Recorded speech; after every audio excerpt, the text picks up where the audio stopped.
A Igreja Católica é a maior instituição cristã do mundo, hoje contando com mais de 1,2 bilhões de membros e uma tradição de quase 2.000 anos de história. Mas qual é a origem da Igreja Católica? Seria ela fundada por Constantino no século IV, conforme afirmam alguns? Seria a Igreja Católica fundada pelo próprio Jesus de Nazaré, como afirma a tradição católica? O que as evidências históricas realmente nos informam sobre esse período da Antiguidade? É o que nós iremos compreender hoje em mais um vídeo da série História do Cristianismo.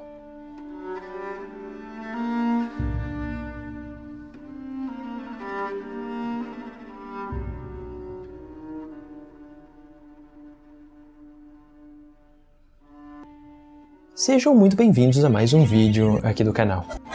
Atualmente é bastante comum encontrarmos muitas pessoas que acreditam que a Igreja Católica foi fundada ou então se originou a partir do IV século, seja com Constantino a partir do Concílio de Nicéia do ano de 325, ou ainda nas décadas finais do IV século com o imperador Teodósio, mas especificamente a partir do Édito de Tessalônica, que foi responsável então por fazer com que o cristianismo se tornasse, a partir deste momento, a religião oficial do Império Romano. No entanto, ambas estas ideias de dizer de que o catolicismo surgiu no IV século, elas simplesmente não têm nenhum respaldo nas evidências históricas.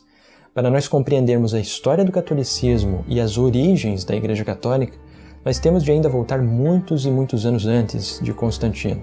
Nós temos de voltar mais de 200 anos antes, ainda no início do período pós-apostólico da Igreja, mais especificamente com um dos escritores mais proeminentes da Igreja nessa época, que foi Inácio de Antioquia. Inácio de Antioquia também aqui eu considero, para aqueles que tiverem oportunidade de observar suas cartas, que contém uma riqueza de informações muito preciosas para aqueles que querem conhecer a respeito da história do cristianismo pós-apostólico. Ele escreve diversas cartas a vários cristãos que se encontravam nas diversas regiões já do Império Romano, e nos traz então essas informações sobre como estava sendo o desenvolvimento destas comunidades cristãs. E mais especificamente para o nosso estudo de hoje sobre a origem da Igreja Católica, uma destas informações que Inácio de Antioquia nos traz é mais especificamente em sua carta aos cristãos de Esmirna, então a sua epístola aos esmirnenses no capítulo 8º. Vamos então aqui fazer uma pequena leitura dela para ver o que nos informa a respeito da Igreja Católica. Segui todos ao bispo, como Jesus Cristo segue ao Pai, e ao presbítero como aos apóstolos. Respeitai os diáconos como a lei de Deus. Sem o bispo ninguém faça nada do que diz respeito à igreja. Considerai legítima a Eucaristia realizada pelo bispo ou por alguém que foi encarregado por ele. Onde aparece o bispo, aí esteja a multidão. Do mesmo modo que onde está Jesus Cristo, aí está a Igreja Católica. Algo muito interessante, então, sobre esta carta ou epístola aos esmirnenses é que nós temos a primeira evidência na história do nome Igreja Católica. E aqui nós estamos no período pós-apostólico, estamos aqui por volta do ano de 110 da Era Comum. Então o Novo Testamento, talvez até algumas das epístolas, como por exemplo 2 Pedro, que nós temos no Novo Testamento, talvez nem tivesse sido escrita ainda, porque 2 Pedro foi a última epístola que nós encontramos no Novo Testamento. Provavelmente foi concluída por volta do ano de 125, talvez então depois ainda de Inácio de Antioquia. E nós observamos aqui claramente que nós temos o nome Igreja Católica. E também já temos uma certa estrutura por episcopos, que são então traduzidos comumente por bispos, que determinam então a liderança para os cristãos. Os cristãos eles não estariam unidos ou não estariam então se aproximando de Jesus Cristo se não fosse pelo intermédio do bispo e também da Eucaristia oficializada pelo bispo. Isto é algo muito interessante que também fará parte da Igreja Católica, como ela ainda o faz nos dias de hoje. E também um outro detalhe muito importante sobre a história da Igreja Católica e sobre o início, ou os anos iniciais do cristianismo e seus desenvolvimentos, no início do II século mais especificamente, é que nós observamos já uma ruptura bastante acentuada com relação à sua matriz religiosa judaica. Isto porque Inácio de Antioquia também nos traz uma informação muito importante a respeito desta ruptura entre cristianismo e judaísmo, mais especificamente em sua epístola aos Magnésios. Então vamos fazer a leitura também do que este escrito importante do cristianismo primitivo tem a nos fornecer e nos ajudar então a compreender sobre a história da Igreja Católica. Não vos deixei enganar por doutrinas heterodoxas, nem por velhas fábulas que são inúteis. Com efeito, se ainda vivemos segundo a lei, admitimos que não recebemos a graça. Aqueles que viviam na antiga ordem das coisas chegaram à nova esperança, e não observam mais o sábado, mas o dia do Senhor, em que a nossa vida se levantou por meio dele e da sua morte. É absurdo falar de Jesus Cristo e ao mesmo tempo judaizar. Não foi o cristianismo que acreditou no judaísmo, e sim o judaísmo no cristianismo, pois nele se reuniu toda a língua que acredita em Deus. Meus caríssimos, não vos escrevo isto por ter sabido que alguns dentre vós se comportam desse modo. Então aqui nós encontramos já esta grande ruptura entre cristianismo e judaísmo.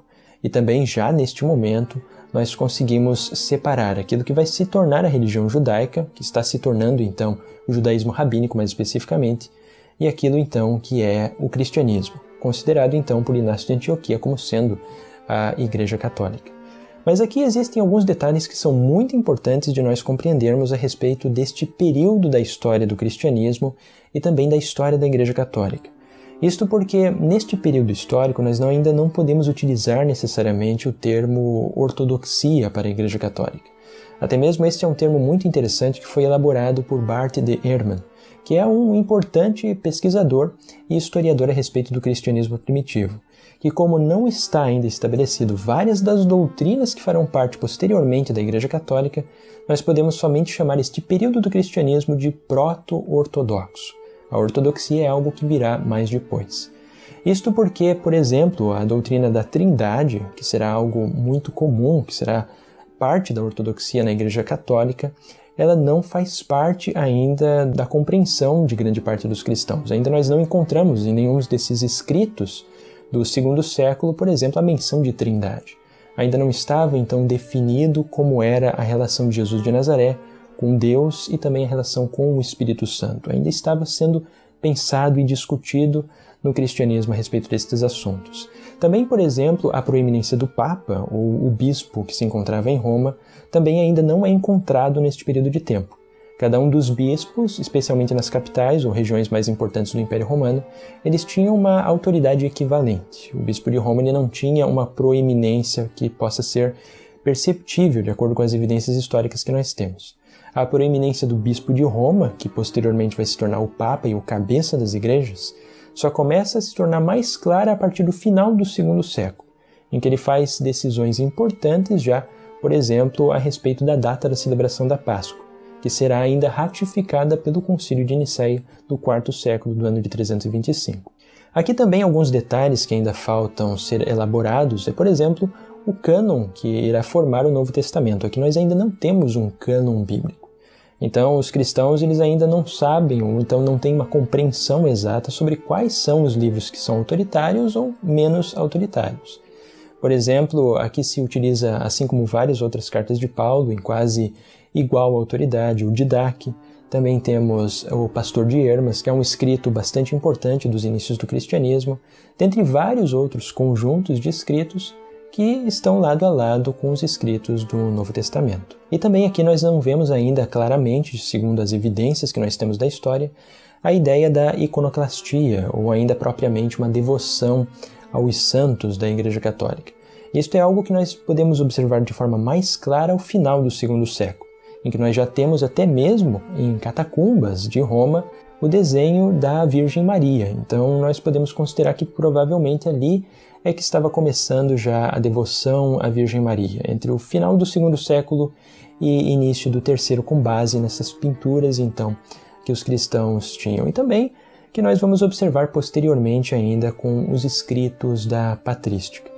Então aqui a ideia de que o catolicismo surgiu no quarto século, ela simplesmente não corresponde em nada com as evidências históricas que nós temos, nem de documentos escritos da patrística e nem de evidências arqueológicas dos cristãos primitivos. Esta ideia, aqui, não lamento dizer, mas é simplesmente uma grande fantasia. Dizer de que o cristianismo ou que o catolicismo surgiu no quarto século é algo que podemos considerar de certa forma tão absurdo quanto a ideia muito recorrente nos dias de hoje de dizer de que a Terra ela é plana, que se encontra bastante visto aqui na internet e se popularizou essa ideia nas redes sociais. Até mesmo já tive até aqui no canal alguns terraplanistas comentando aqui embaixo. Esta ideia é simplesmente um absurdo porque não corrobora com nenhuma das evidências que nós temos da história e sobre a Terra plana, evidências da ciência de uma forma geral. Então, realmente, essa ideia sobre a Igreja Católica surgindo no quarto século não tem sustentação histórica alguma. Mas talvez aqui uma pergunta que muitos devem estar se fazendo é por que então se popularizou a ideia de que o catolicismo surgiu no quarto século? Ou quem então, ou quais foram as pessoas responsáveis por desenvolver esta ideia? E esta ideia ela surge mais especificamente em fileiras de reformadores protestantes, de muitos cristãos então que tinham um viés anticatólico e também antipapa e tentavam restaurar aquilo que seria o cristianismo da Era de Ouro. A Era de Ouro seja dos apóstolos, como é observada em Atos dos Apóstolos, ou ainda a Era de Ouro do período das perseguições, quando o Império Romano realizava perseguições esporádicas aos cristãos ainda antes do cristianismo ser aceito como uma religião, sem então serem perseguidos, a partir do Édito de Milão do ano de 313 com Constantino. E é interessante também observar que alguns grupos cristãos, mais especificamente ainda, grupos de origem milerita, que vem então de William Miller do século XIX, como por exemplo os Adventistas do Sétimo Dia, obviamente com todo respeito à Igreja Adventista e aos possíveis Adventistas que acompanham aqui os vídeos do canal, os Adventistas eles elaboraram várias ideias diferenciadas a respeito até mesmo de interpretações do Apocalipse e do livro de Daniel, para dar suporte às ideias de que o catolicismo ele seja, na verdade, um grande paganismo do cristianismo, ou um grande sincretismo religioso entre a religião romana e a religião cristã, com o objetivo de fornecer poder ao Império Romano. Isto nós podemos observar claramente na ideia, por exemplo, de que faz parte do pensamento dos adventistas, com base em uma interpretação que se encontra no capítulo 12 do livro de Apocalipse, relacionado à mulher que foi para o deserto, que simbolizaria então a igreja, por um período de tempo que se interpreta como sendo 1260 dias proféticos, que em profecia formariam então 1260 anos. Então representaria ali o período em que a igreja apostólica verdadeira estaria escondida daquilo que seria a igreja apostatada, as perseguições que seria a igreja católica encabeçada pelo Papa, que estaria perseguindo os verdadeiros cristãos. Uma outra ideia também que é muito desenvolvida pela corrente de pensamento adventista é uma reinterpretação daquilo que se encontra nas profecias de Daniel, como por exemplo a quarta besta do capítulo 7 de Daniel, que tem os seus 10 chifres. Segundo a ideia dos adventistas, seriam então esses 10 chifres simbolizando os 10 povos bárbaros que invadiram o Império Romano e derrubaram o Império a partir do ano de 476, e esse chifre maior, que prefere blasfêmias contra o Senhor, como é considerado lá por Daniel, derruba 3 chifres, e este chifre maior, então, que se levanta, que mudaria os tempos e a lei, seria o próprio Papa de Roma. No entanto, ambas essas ideias aqui, novamente, com todo respeito aos adventistas que acompanham, mas simplesmente são ideias completamente sem respaldo nenhum na história. São realmente puras fantasias. Por exemplo, mencionar a ideia de que os cristãos foram perseguidos pelo Papa na Idade Média e que foi mantido então o cristianismo apostólico original escondido da Igreja, escondido de Roma, e que surgiu, por exemplo, que é mencionado até mesmo por Ellen White no capítulo 4 de seu livro O Grande Conflito como sendo os valdenses, isto não corresponde nem à própria história dos valdenses, em que até mesmo a igreja valdense dos dias de hoje ela reconhece que ela se originou no século XII, ao final do século XII, pelas pregações de Pedro Valdo. Lamento dizer, mas é uma ideia completamente fantasiosa. A mesma coisa acontece com a interpretação da quarta besta do capítulo 7 de Daniel. Isto claramente é uma referência àquilo que estava acontecendo em todo o pano de fundo histórico em que foi desenvolvido o livro de Daniel, que é o último livro que faz parte da Bíblia hebraica. Isso mais especificamente no segundo século. Se refere a todos os reis do Império Sassânida que estava dominando, e esse chifre maior que se levanta claramente é Antíoco IV Epífanes, que derruba 3 reis que eram seus concorrentes e mudando os tempos e a lei, quando proibiu o judaísmo de ser praticado no território da Palestina em que daí nós temos até mesmo aqueles 3 anos e meio em que praticamente o templo ficou sendo profanado, em que porcos foram oferecidos no altar, temos depois a revolta dos Macabeus, que dará origem à festividade de Hanukkah, e absolutamente nada tem a ver com a perseguição do Papa aos cristãos durante o período da Idade Média. Isso é uma reinterpretação, uma reelaboração da história, que além de não ter quaisquer respaldo em evidências históricas do período medieval, é uma reinterpretação errônea dos próprios livros bíblicos de Daniel e de Apocalipse. Aqui eu apenas fiz esse pequeno parênteses sobre os adventistas, que eu considero uma preocupação um pouco maior, porque como eu pessoalmente sou professor de história, historiador, eu já observei alguns seguidores adventistas, professores de história adventistas, levando as profecias de Daniel para ensinar a história do período medieval às crianças do ensino fundamental e ensino médio. E aqui, novamente, com todo respeito aos adventistas, mas simplesmente esse tipo de atitude não corresponde em nada com um professor de história, que deve ensinar aquilo que realmente é história acadêmica para os alunos do ensino fundamental e médio, e não algo que seja de uma crença particular de uma determinada instituição religiosa. Agora aqui, a próxima questão que então nós temos é de que forma então que surgiu o catolicismo? A partir de que momento que nós podemos afirmar de que a Igreja Católica se originou? Quando ela nasceu? Ela poderia ser considerada então como tendo a sua origem especificamente com Jesus de Nazaré? E para nós respondermos esta pergunta, se podemos considerar de que Jesus de Nazaré foi o fundador da Igreja Católica, como afirma a tradição católica, nós inicialmente temos de compreender alguns dos métodos que são utilizados nos dias de hoje com relação à busca pelo Jesus de Nazaré histórico. Com base nisto, com base nesses textos, então nós observamos de que a ideia de que Jesus de Nazaré fundou a Igreja Católica, ou ainda de que Jesus de Nazaré fundou qualquer que seja a igreja, qualquer comunidade cristã necessariamente reunida em seu nome, a partir daquilo que os cristãos acreditavam como sendo a sua ressurreição, é uma ideia simplesmente anacrônica. Ela não corresponde, não bate com as evidências históricas. Muito provavelmente estava muito longe do pensamento do Jesus de Nazaré histórico fundar qualquer tipo de igreja. Então, definitivamente, de uma perspectiva histórica e uma perspectiva crítica, nós não podemos atribuir a fundação da Igreja Católica a Jesus de Nazaré. Bem como também nós não podemos atribuir a fundação de qualquer igreja a Jesus de Nazaré. Ele era muito mais um profeta apocalíptico, com uma pregação a respeito da vinda iminente do reino de Deus, que foi crucificado. Os primeiros cristãos então estavam tendo visões de Jesus de Nazaré, e a partir deste momento que nós temos a formação então da primeira igreja em Jerusalém.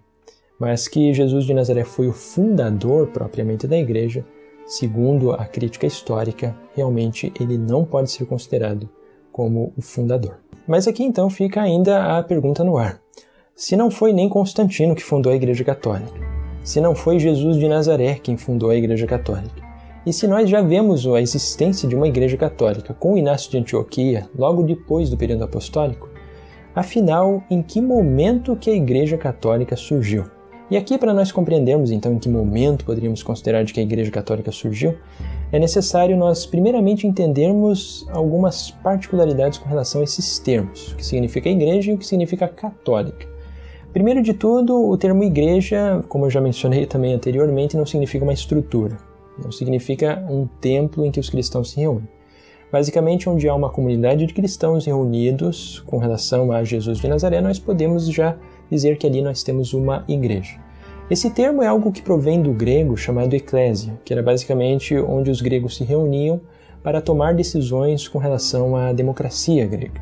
E foi um termo que foi atribuído também aos primeiros cristãos. Eles passaram a se chamar as suas reuniões de eclésias. Então, basicamente, esta é a definição de igreja, uma reunião de cristãos. E o que significa propriamente católico? Católico, basicamente, é um termo que significa universal. Então, uma igreja que ela tem uma abertura para todas as pessoas, ela é uma igreja católica, porque ela tem uma abertura universal.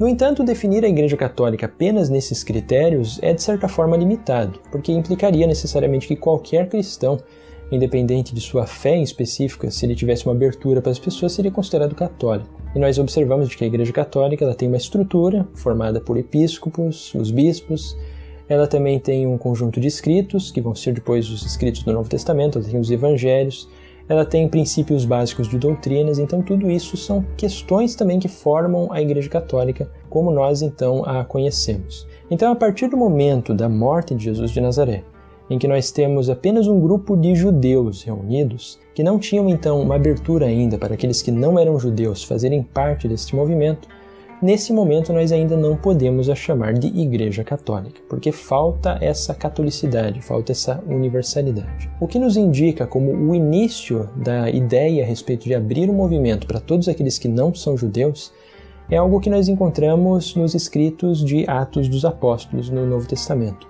mais especificamente com o gentil Cornélio, que a partir do momento em que os cristãos observaram de que o gentil Cornélio manifestou certos dons espirituais, como por exemplo a glossolalia ou ainda a língua dos anjos, como é provavelmente o fenômeno que foi manifestado ali, se teve então uma abertura aos gentios a participarem da igreja, até mesmo sem a necessidade de uma circuncisão. O gentil Cornélio ele é considerado um temente a Deus. Isso significa que era uma pessoa que era muito amiga do povo judeu, que visitava até mesmo sinagogas. As sinagogas naquela época ela tinha uma divisão, uma repartição que permitia a visita de gentios, de não-judeus, e ele foi aceito desta forma na comunidade ou na igreja primitiva, que nós podemos chamar até mesmo de uma seita judaica, seita esta que se reunia então em torno das ideias de Jesus de Nazaré.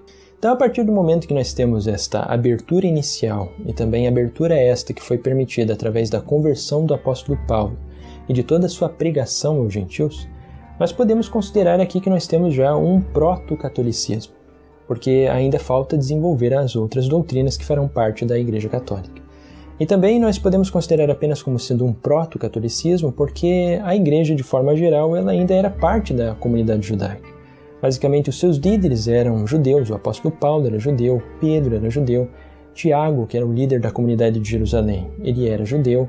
Basicamente, todos eles eram judeus e ainda os judeus que aceitavam a messianidade de Jesus de Nazaré continuavam firmes e obedientes à lei mosaica, como nós encontramos também em Atos, no capítulo 21 e verso 20. Então aqui nós observamos de que ela era ainda, nesse momento, aquilo que realmente podemos chamar de uma seita judaica, ou ainda um judaico-cristianismo. Nós observamos que a igreja ela começa a tomar uma forma, a tomar algo que vai distanciá-la mais do judaísmo, à medida dos eventos que vão acontecendo durante o período apostólico e também ao final do primeiro século. Uma destas novidades é que os cristãos eles passaram a ser, por exemplo, chamados de cristãos na cidade de Antioquia, com a fundação da igreja lá por volta do ano 37. Então, aqui, cerca de mais ou menos 7 anos após a morte de Jesus de Nazaré, os cristãos eles passaram a ser chamados de cristãos. Aqui também apenas como nota, segundo a crítica histórica, Jesus provavelmente morreu no ano 30 e não no ano 33.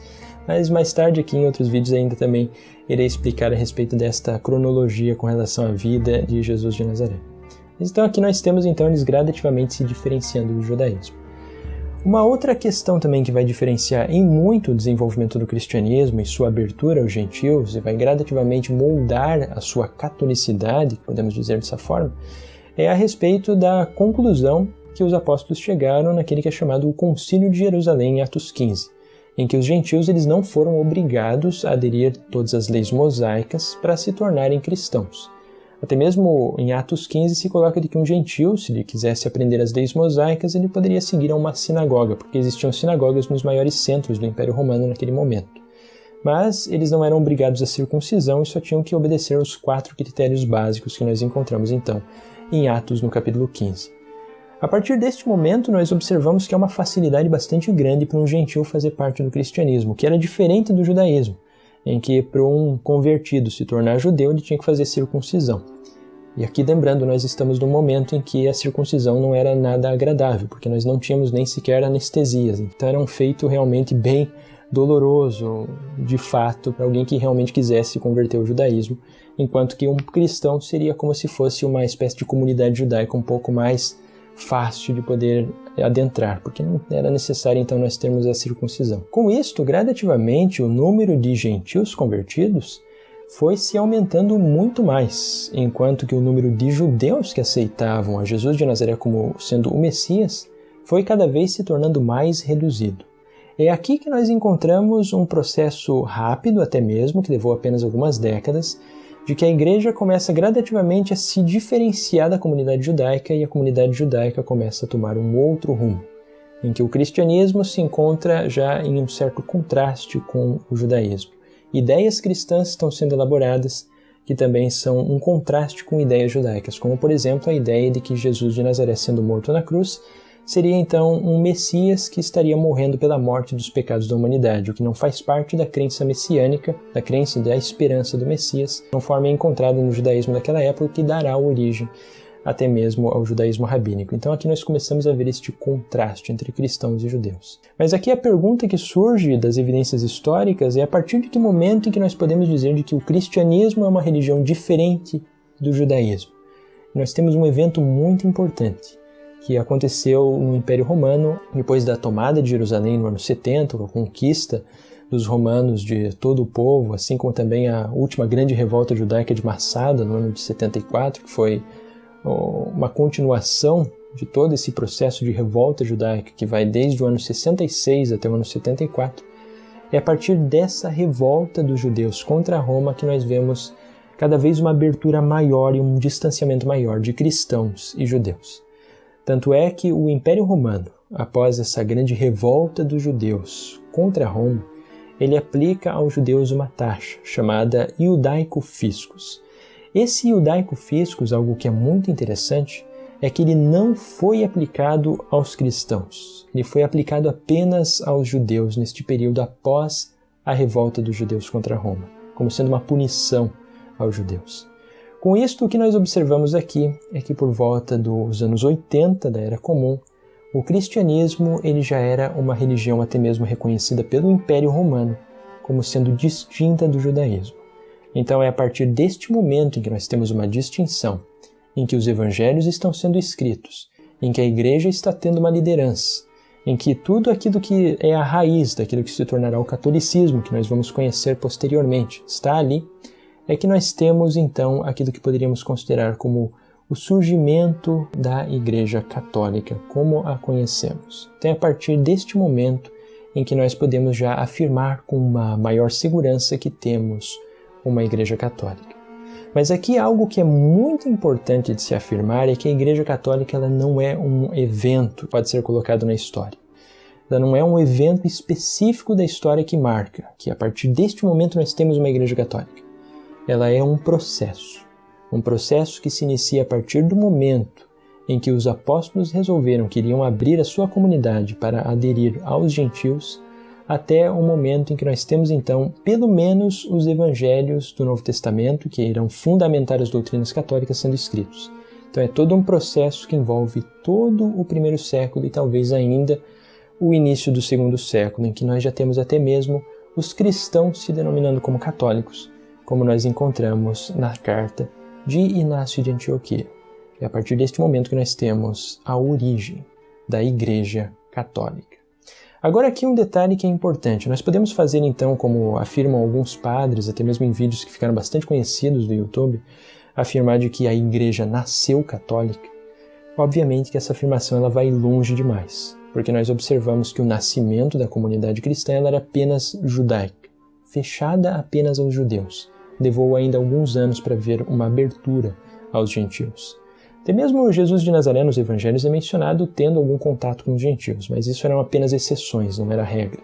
Então nós vemos que ela realmente nasceu como uma seita judaica e a sua catolicidade foi se formando no período apostólico, o que torna de fato a Igreja Católica como sendo a instituição mais antiga do cristianismo no mundo até os dias de hoje. Ela realmente tem a sua origem apostólica. De acordo com todas as evidências históricas, nós podemos afirmar isso. No entanto, aqui reafirmando que neste período de Inácio de Antioquia, nós não temos uma ortodoxia católica. Ela é aquilo que nós podemos chamar de apenas de uma igreja católica proto-ortodoxa, porque ainda falta muitas coisas que vão determinar então aquilo que será a base, ou aquilo que irá considerar um cristão como herege ou não. Para nós compreendermos então aquilo que nós poderíamos chamar de o desenvolvimento ou o nascimento da Igreja Católica Ortodoxa, com doutrinas muito bem estabelecidas, que quem não fosse fiel a essas doutrinas não poderia ser chamado de católico, nós vemos isto somente com o imperador Teodósio, a partir do momento então da proclamação do Édito de Tessalônica. É ali que nós temos o desenvolvimento da Igreja Católica Ortodoxa. Mas isso não significa que a Igreja Católica surgiu ali. Ela é todo um processo que se inicia ainda no período apostólico. Para nós compreendermos aqui no final do nosso estudo sobre as origens do catolicismo, que nós poderíamos chamar de catolicismo ortodoxo, vamos então compreender o que se encontra ali nesse Édito de Tessalônica do ano de 380, que é uma definição importante e também um documento muito importante para a história da Igreja Católica. Vamos ver o que ele nos diz ali, o imperador Teodósio.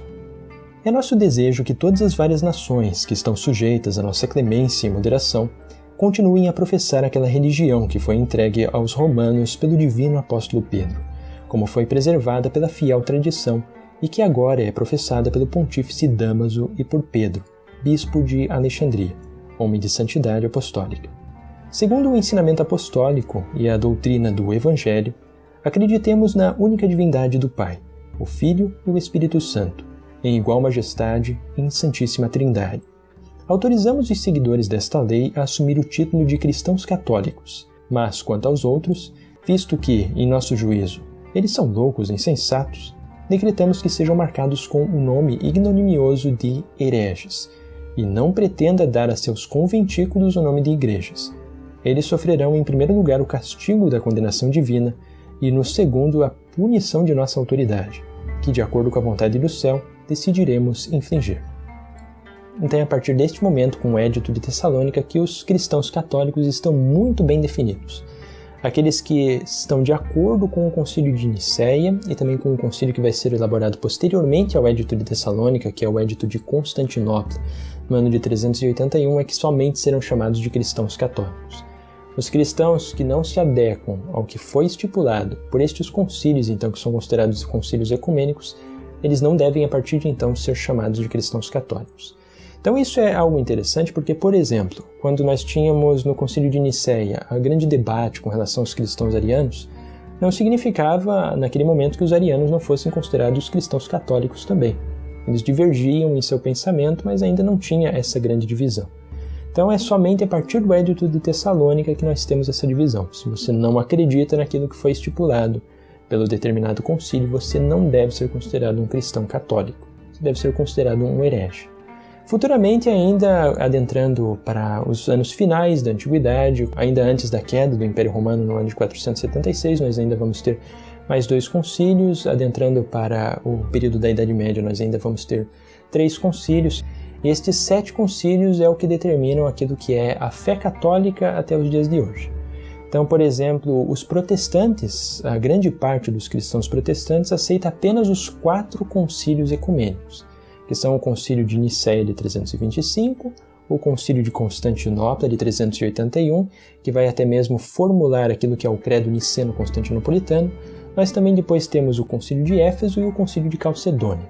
Estes 4 concílios são os mais aceitos pelos cristãos protestantes, que se refere a concílios relacionados especificamente à relação de Jesus de Nazaré com a Trindade e ao estabelecimento da doutrina da Trindade como um todo. Mas como a maioria dos cristãos não aceita os concílios posteriores, como por exemplo o 7º concílio que determina a respeito da iconoclastia, os protestantes eles não são chamados até os dias de hoje, então, de católicos por não aceitarem os concílios, apesar de serem cristãos que têm uma abertura universal, mas o título de católicos ficou reduzido então apenas às igrejas que aceitam os 7 concílios ecumênicos. Por isso que até mesmo as igrejas católicas que se encontram no Oriente, que são normalmente chamadas de igrejas ortodoxas, elas também são chamadas de igrejas católicas ortodoxas, porque elas aceitam a totalidade destes 7 concílios ecumênicos, antes de haver a grande ruptura, ou cisma da metade da Idade Média, ali no ano de 1054. Então vai romper com a Igreja Católica do Ocidente e a Igreja Católica do Oriente, mas que é um tema que é para quando estivermos estudando a respeito do catolicismo no período medieval. Com isto, então, eu acredito que depois deste longo estudo, nós podemos compreender de uma forma bastante clara de que o catolicismo, de fato, ele não surge no 4º século. Ele surge desde o período apostólico. O que surge com o 4º século, mas ao final, é apenas aquilo que nós chamamos de uma ortodoxia católica, mas o catolicismo, bem como todas as suas principais doutrinas, elas surgem muito antes. E Constantino absolutamente não está relacionado a, por exemplo, determinar o cânon do catolicismo, a inventar Jesus de Nazaré, a inventar a doutrina católica. Isso é uma coisa que não existe. É uma teoria da conspiração, conforme eu mencionei, igual a dizer de que a Terra é plana, ou ainda acrescentar aqui a ideia de que a Terra tenha só 6.000 anos de idade, que não corresponde a nenhuma das evidências que nós temos nas ciências. Com isso, eu agradeço muito a todos os que acompanharam a mais esse vídeo da série História do Cristianismo e também aqui convidando aqueles que gostam dos estudos aqui do canal a quem sabe pensar em vir se tornar apoiadores aqui do trabalho que são realizados, para que cada vez vídeos possam ser feitos com mais velocidade e também que haja mais tempo para desenvolvê-los, que é uma produção inteiramente minha aqui do canal. Para aqueles também que querem ajudar o canal de outras formas, podem conhecer a lojinha do professor, que tem alguns produtos ali de design exclusivos aqui do canal para adquirir e também estarem ajudando a todos os trabalhos envolvendo as produções aqui do canal. Agradeço então a todos, deixem o seu like, se inscrevam aqui no canal para receber os novos vídeos que em breve virão, tanto sobre história do cristianismo quanto sobre história judaica, e nos vemos então até o próximo vídeo.